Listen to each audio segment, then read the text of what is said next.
Hello and welcome to Maths with Jacob. This lesson will focus on enlargement. There are many examples of enlargement that occur in real life. A light from a torch starts from its original source and enlarges as it gets further away from the torch.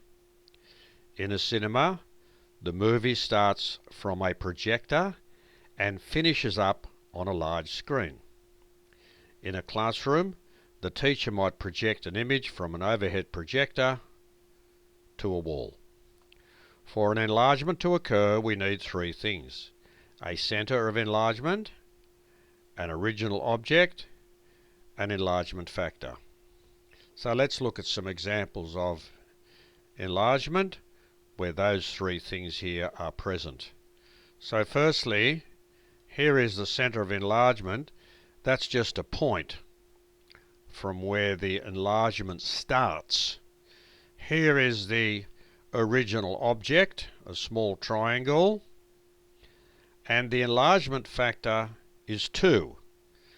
That means the distance from there to there, that distance there, is equal to the distance from there to there. Another way of saying that is the distance from the enlargement point here, the centre of enlargement, to there is twice the distance from there to there. So what that means for the image is that each of these sides here are twice as long as the original sides. So you can see how that's the original, that's the image, and this image has sides which are twice as large as the original. For the second example, we have an enlargement factor of 3. That means from O, which is the centre of enlargement, to D, for example, let's say it was 5 centimetres, from O to D1 will be 15 centimetres, so it's 3 times the distance. That means that the image, that is the enlarged shape, has sides which are 3 times larger than the original. Okay, so that's what it means.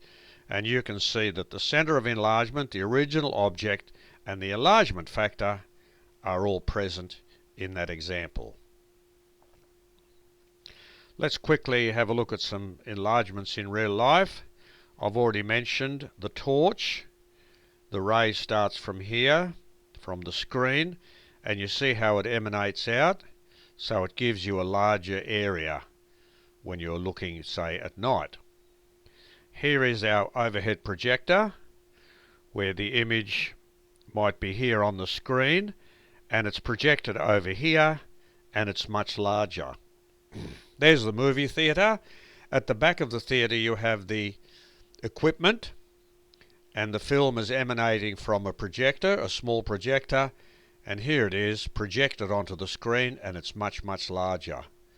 And another example is car headlights, where the lights start off here, and as they go out, they become larger and larger. They have a larger surface area, if you like, so that you can see a lot more.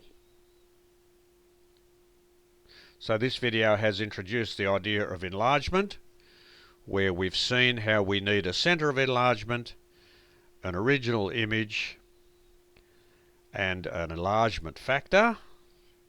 And we've also seen some examples of enlargement in real life.